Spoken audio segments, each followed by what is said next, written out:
नमस्कार, मैं मूलचंद खटी, सहायक आचार्य समाज शास्त्र श्री प्रताप सिंह बारट राजकीय महाविद्यालय शाहपुरा में कार्यरत हूँ। BA पार्ट तृतीय समाज शास्त्र विषय का प्रथम प्रश्न पत्र में एक अध्याय पुनर्जागरण पर मैं बात करूंगा। यूरोप में सामाजिक, आर्थिक, सांस्कृतिक क्षेत्र में 5वीं शताब्दी तक जबरदस्त प्रगति हुई थी और इस काल को यूरोप का स्वर्णिम काल कहा जा सकता था। परंतु यह जो विकास की प्रक्रिया 5वीं शताब्दी के बाद, यानी अगर हम यूरोप की स्थिति देखें पुनर्जागरण की प्रक्रिया में,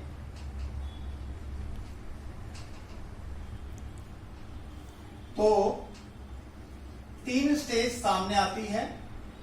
पहली प्राथमिक स्टेज, जिसमें यूरोप की जो प्रगति हुई थी साहित्यिक, सामाजिक, सांस्कृतिक, वह 5वीं शताब्दी तक हुई थी। लेकिन इसके पश्चात जो यूरोप में धर्म का, चर्च का, पोप का प्रभाव ज्यादा बढ़ा और उनका प्रभाव ज्यादा बढ़ने के कारण यूरोप का जो विकास है, वैज्ञानिक विकास है, आर्थिक विकास है, राजनीतिक, वो सारा अवरुद्ध हो गया। इसको, यानी कि ये जो अवरुद्ध हुआ विकास है वो 6वीं से 14वीं शताब्दी के मध्य हुआ, इसीलिए इसको मध्य काल का नाम दिया गया।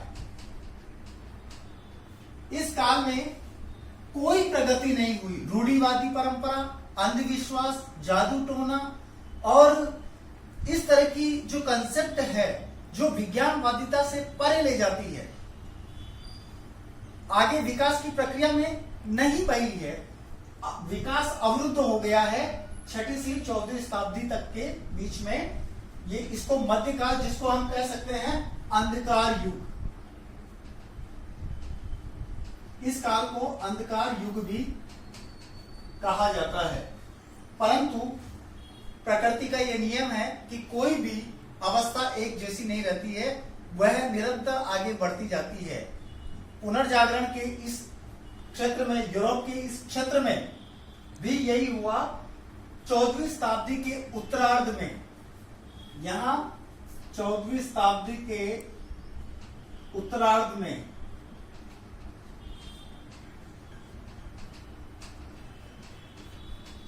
यूरोप में फिर गति पकड़ी। विज्ञान के क्षेत्र में, साहित्य के क्षेत्र में, कला के क्षेत्र में प्रगति बढ़ी और अभूतपूर्व प्रगति बढ़ी। और इसी कारण से, चूंकि इस सेकंड काल, जिसको मध्यकाल कहा गया था, यह सुप्तावस्था की अवस्था थी, लेकिन 14वीं शताब्दी के उत्तरार्ध में लोगों में बौद्धिक चेतना का विकास हुआ। यही बौद्धिक चेतना पुनर्जागरण के नाम से जाने लगी।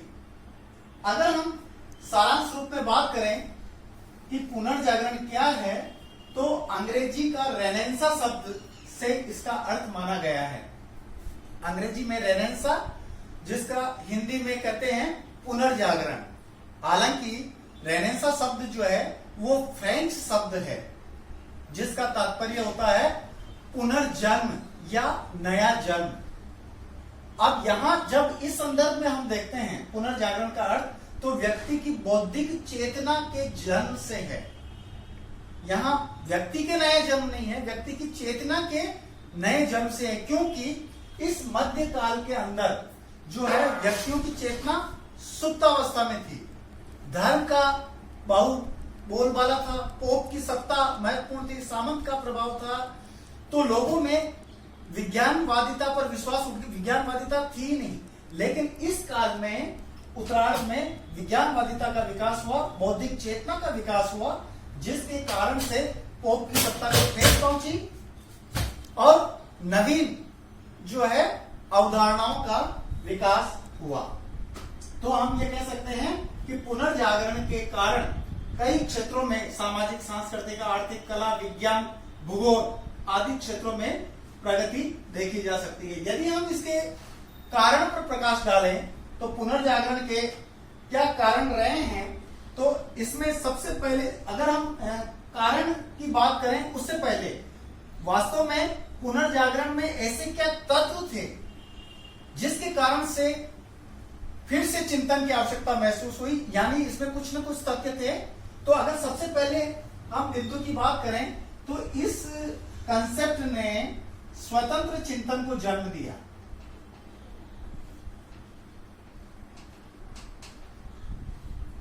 स्वतंत्र चिंतन का मतलब यह है कि चूंकि इस काल मध्य काल के अंदर लोगों के चिंतन पर प्रतिबंध लगा दिया गया था, कोई भी धर्म विरुद्ध बात नहीं कर सकता था। अगर कोई धर्म विरुद्ध बात करता था तो उसे फांसी पर लटका दिया जाता था, क्योंकि पोप एक महत्वपूर्ण सत्ता और शक्ति के रूप में माना जाता था और सामंत भी उसमें महत्वपूर्ण रोल अदा करता था। और यही कारण है कि पुनर्जागरण ने इस मध्य काल में जो अपनी शक्ति क्षीण हुई और इस काल में बड़ी 14वीं शताब्दी के उत्तरार्ध में जो पुनर्जागरण हुआ, तो इसने स्वतंत्र चिंतन को, स्वतंत्र चिंतन यानी व्यक्तियों में जो है सोचने और विचार करने की शक्ति बढ़ी, कार्य और कारण संबंधों में देखा जाने लगा, यानी एक as a science, as a विज्ञान जिसमें कार्य और कारण क्या है, अब वो रूढ़िवादिता की बात नहीं करता है, वो कार्य और कारण की बात करता है। तो इसलिए हर व्यक्ति स्वतंत्र रूप से सोचने लगा किसी भी बात के करने के लिए। दूसरी अगर हम पुनर्जागरण की विशेषता के रूप में देखें तो यहां पर अंधविश्वास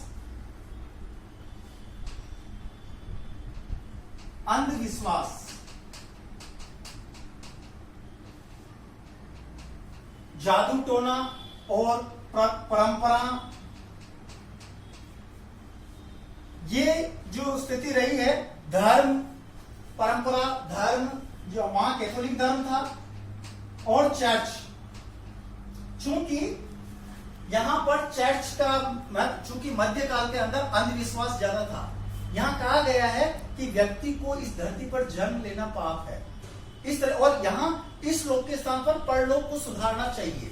तो इस प्रकार की जो है चर्च पर पोप जो है चर्च का महत्वपूर्ण व्यक्ति माना जाता था, धर्माधिकारी माना जाता था, और ये जो कहता है वो ही ईश्वर का आदेश माना जाता था। परंतु जब विज्ञान का आविष्कार हुआ और इन चीजों, अंधविश्वास, परंपरा, क्योंकि जब व्यक्ति ने कार्य और कारण के आधार पर वैज्ञानिक दृष्टिकोण से किसी चीज को देखने लगा तो इनमें विश्वास नहीं किया, क्योंकि ये विज्ञान के विरोधी हैं। तो इसलिए उन्होंने इस चीज को खारिज कर दिया। परिणाम स्वरूप चर्च की पोप की सत्ता को ठेस भी पहुंची। तीसरी अगर हम बात करें तो पुनर्जागरण ने मानववादी विचारधारा का विकास किया। इसकी विशेषता के रूप में मानववादी विचारधारा का विकास इस रूप में है क्योंकि व्यक्ति के लिए यह महत्वपूर्ण था कि वह कर्म करे, अपने इस लोक को आनंद पूर्वक बनाए, जो कि पोप यह कह रहा है कि व्यक्ति को जन्म लेना ही अपराध है इस धरती पर, तो इस चीज की कंसेप्ट को दूर करें। इसलिए मानववादी विचारधारा यह कह रहा है कि आप ऐसे कर्म करो जो दूसरों का भला हो, दूसरे के हितों को ध्यान में रखते हुए कर्म करो, अपने इस लोक को आनंदमय बनाओ। इसलिए यहां मानववादी जो है विचारधारा का विकास देखने को मिला। चौथी अगर बात करें पुनर्जागरण की, इसकी विशेषता में, तो यहां चित्र कला के क्षेत्र में काफी विकास देखने को मिला है। देखिए चित्रकला में जो प्रसिद्ध विद्वान हैं Leonardo da Vinci, Leonardo da Vinci, कुछ इसको विंसी भी बोलते हैं। इसने जो चित्रकारी की थी वह चित्रकारी दो महत्वपूर्ण इसकी मानी जाती है। एक तो है मोनालिसा और दूसरी है the last supper, the last supper, ये दो चित्रकारी की। इसके बाद में राफेल की भी बात आती है, सिस्टाइन वेटिना, राफेल, सिस्टाइन वेटिना। यहां जो है लियोनार्डो दा विंसी ने जो बनाई थी मोनालिसा। मोनालिसा एक ऐसी चित्रकारी थी जो एक महिला की थी और हल्की मुस्कुराती हुई और मतलब थोड़ा पेट निकला हुआ उसका, इस प्रकार की चित्रकारी लोगों ने कभी नहीं देखी। तो ये काफी प्रसिद्ध हुई मोनालिसा चित्रकारी। और दूसरी द लास्ट सपर, इसका मतलब होता है अंतिम भोजन। महात्मा ईसा जब अपने शिष्यों के साथ में अंतिम भोजन कर रहे थे, यानी 14 शिष्यों के साथ में वो भोजन कर रहे थे, तो उस समय महात्मा ईसा ने कहा कि इन 14 शिष्यों में से कोई एक शिष्य मुझे धोखा देगा, और वास्तव में ऐसा ही हुआ और उसने उसको धोखा दिया। और जो इनके धर्माधिकारी थे उस समय, कैथोलिक धर्म को मानने वाले थे, उन लोगों को मतलब सैनिकों को बुला दिया धोखे से, और ईसा को, महात्मा ईसा को पकड़ा दिया और बाद में उसको सूली भी चढ़ा दी गई महात्मा ईसा को। लेकिन इसकी एक चित्रकारी के रूप में जीवंत चित्रकारी कर दी थी लियोनार्डो दा विंसी ने, जो सभी अट्रैक्ट हो गए इस चित्रकारी पर। तो इसने एक तरह से लोगों के मन में जो एक संकीर्णता थी वो दूर हुई, एक मैसेज दिया कि किस प्रकार से चित्रकारी के माध्यम से भी नवीन विचारों का जन्म हो सकता है। राफेल ने भी सिस्टाइन वेटिना के अंतर्गत जो है उन्होंने अपनी बात रखी। अब मैं इस पुनर्जागरण के लिए एक और वैज्ञानिकता का विकास, क्योंकि जब मध्यकाल में चर्च और का प्रभाव था, धर्माधिकारियों का प्रभाव था, लेकिन जब विज्ञान का विकास हुआ तो धर्म की सत्ता या पोप की सत्ता को ठेस पहुंची, धर्म क्षीण हुआ, और यहां पर जो है वैज्ञानिकता के कारण लोग तर्क पर विश्वास करने लगे, कार्य कारण पर विश्वास करने लगे, अवलोकन पर विश्वास करने लगे। किसी भी वस्तु को, किसी भी घटना को वो प्रत्यक्ष दृष्टि से ऑब्जर्वेशन कर सके और उसका निरीक्षण, प्रेक्षण कर सके और उसका फिर बाद में अध्ययन कर सके। यानी एक साइंस, एक विज्ञान के रूप में, कसौटी के रूप में वह कसने लगा, तो उसकी बुद्धि का जो है ना विकास हुआ। तो ये वैज्ञानिकता की जो है बात पुनर्जागरण के लिए आती है, वो महत्वपूर्ण है।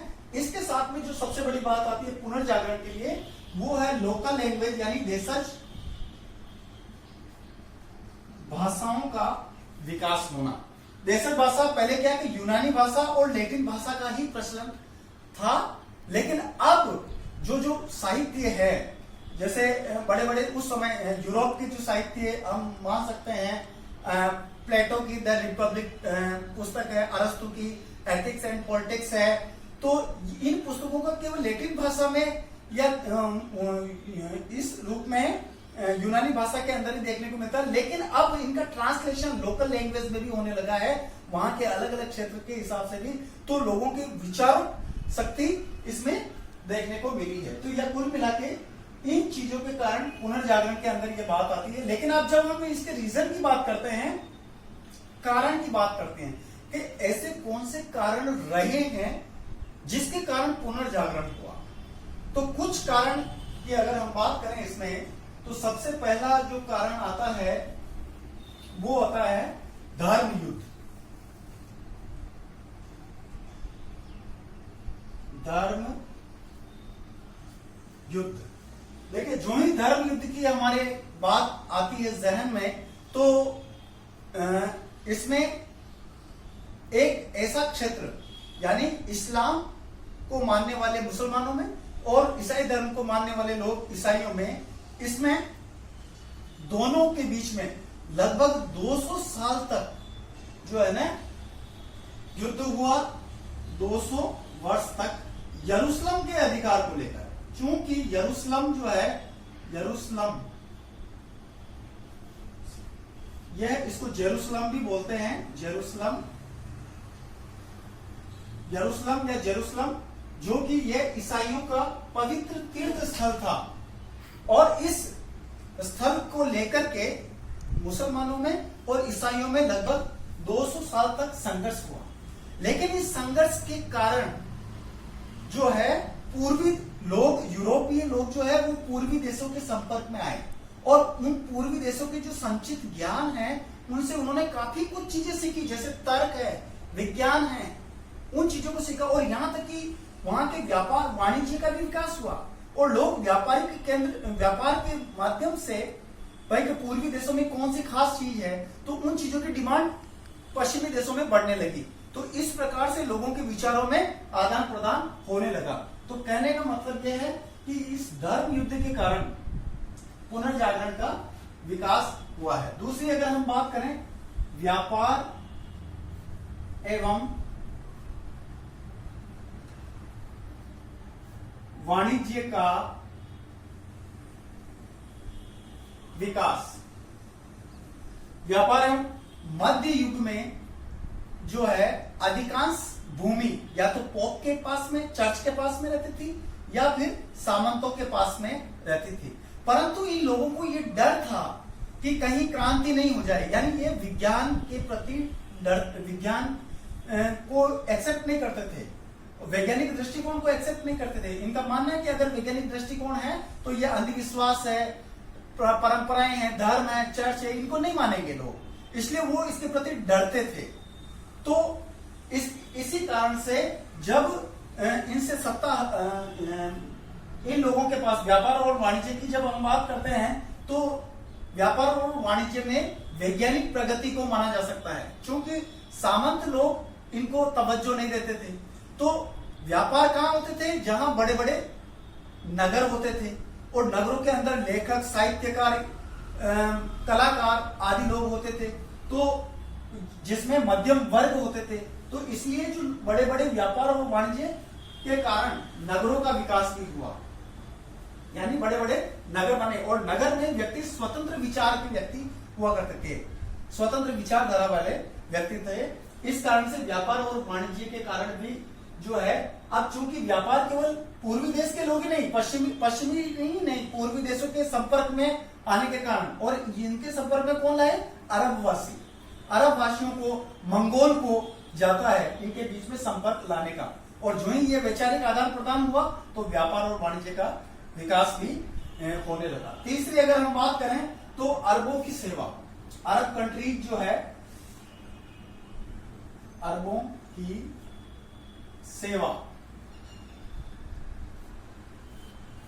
अरबों की सेवा का मतलब है अरब जो लोग हैं वो लोग चूंकि पूर्वी देशों से संबंधित हैं, और पश्चिमी देश जो यूरोप के देश है उस देशों के बीच में लाने का काम, पूर्वी और पश्चिमी के मध्य तालमेल बिठाने का काम अरब लोगों को है। क्योंकि ये अरब लोग जो महत्वपूर्ण स्थान है उसमें ये चले गए हैं, जैसे सार्डिनिया, सिसिली जो है, ये प्रमुख केंद्र थे जो अरब के लोग वहां बस चुके थे, और वहां बसने के कारण जो है ये लोग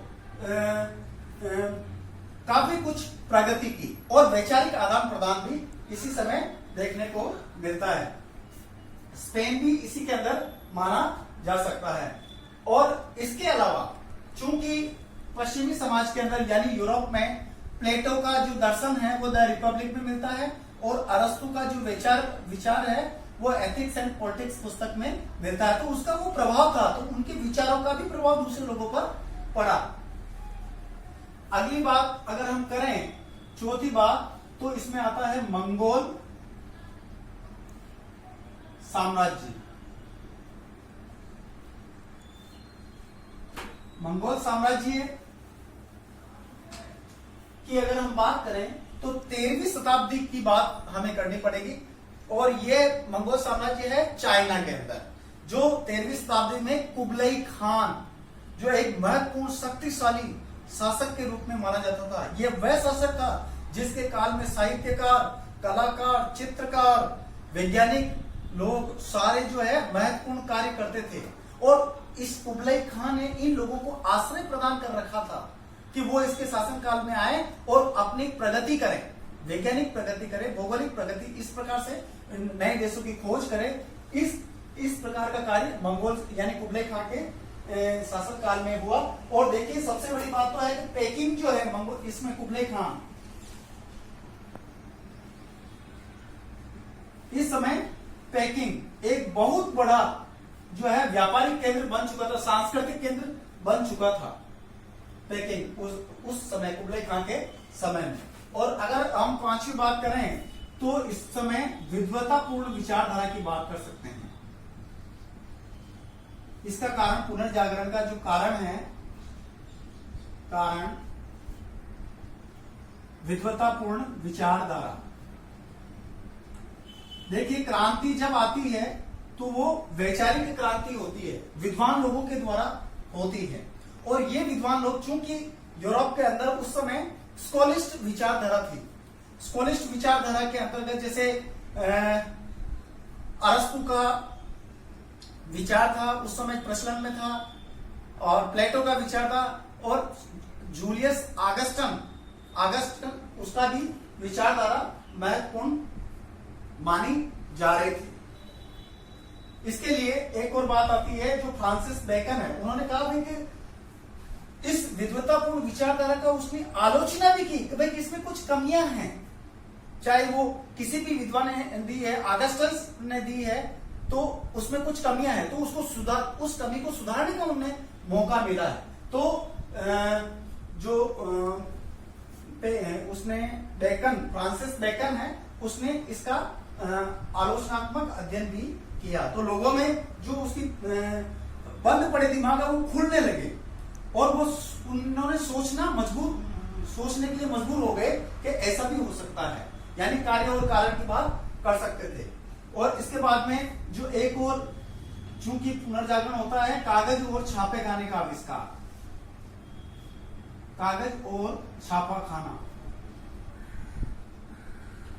खाने का आविष्कार। विश्व में सबसे पहले कागज और छापे खाने का आविष्कार चीन के अंदर माना जाता है। और जब कागज और छापे खाने का आविष्कार हुआ तो सस्ती पुस्तकें बनने लगी, क्योंकि पहले जो है ना कागज का आविष्कार नहीं होने के कारण बहुत कुछ लोग ही पढ़ पाते थे, जो कि पेड़ों की छालों पर लिखते थे, तो बहुत कॉस्टली पड़ता था। लेकिन यहाँ जो ही कागज और छापे खाने का आविष्कार हुआ तो सस्ती दरों पर किताबें छपने लगी, आम लोगों तक पहुंचने लगी किताबें। परिणाम स्वरूप एक नवीन क्रांति का संचार हुआ यूरोप में। तो इसके बाद अगर हम बात करें तो मध्यम वर्ग का उदय। मध्यम वर्ग में इतिहासकार, लेखक और पत्रकार या चित्रकार, वैज्ञानिक, इस तरह के विद्वान जो है वो मध्यम वर्ग के अंदर, जो व्यापार और वाणिज्य करते हैं लोग, वो भी मध्यम वर्ग के अंतर्गत ही माने जाएंगे। तो इस समय मध्यम वर्ग का उदय हो चुका था 14वीं शताब्दी के उत्तरार्ध में। और लास्ट में जो एक इसके बाद आता है वैज्ञानिक आविष्कार।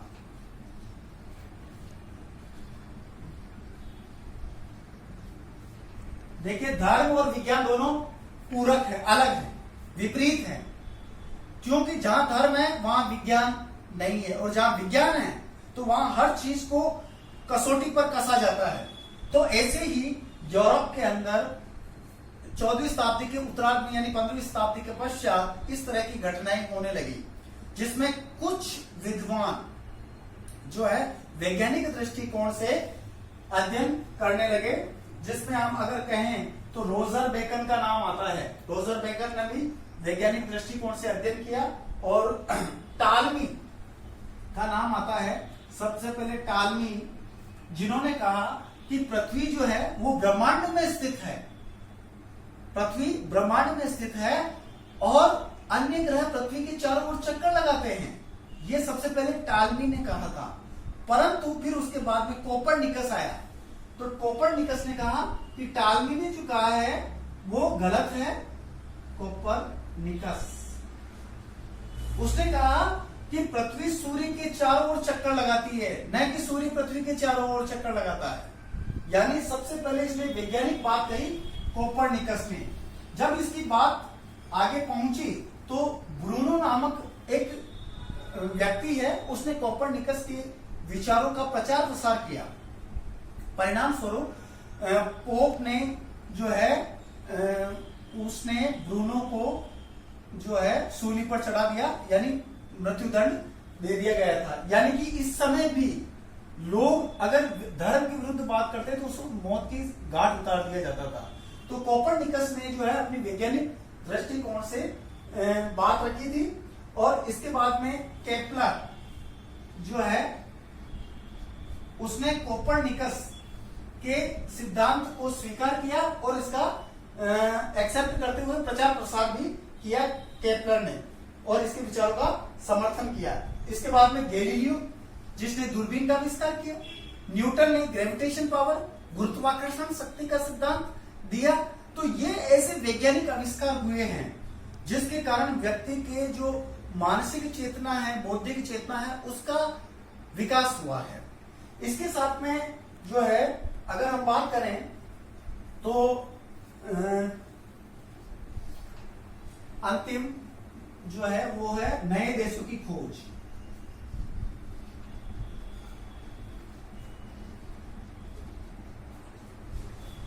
नए देशों की जो खोज है वह जल मार्ग के माध्यम से भी की जाने लगी, और जल मार्ग के माध्यम से भारत के अंदर जो है वास्को डी गामा आया और यहाँ के पश्चिमी दक्षिणी तट कालीकट बंदरगाह की खोज की, और वहां के जो राजा जमोरिन है उससे उसने 1498 में उसने मुलाकात की थी। तो वास्को डी गामा ने भारत की जो है कालीकट जो बंदरगाह है उसकी उसने खोज की, वास्को डी गामा। और कोलंबस ने अमेरिका की खोज की। कोलंबस जल मार्ग के माध्यम से कोलंबस ने अमेरिका की खोज की। और स्पेन, ये कोलंबस जो है वो स्पेन का निवासी था, और पिजारो ने पेरू की खोज की। पिजारो पेरू की खोज की। तो इस प्रकार से एक पुनर्जागरण जो इसके कारण स्पष्ट रूप में सामने आते हैं। आज तक इतना ही। बहुत बहुत धन्यवाद।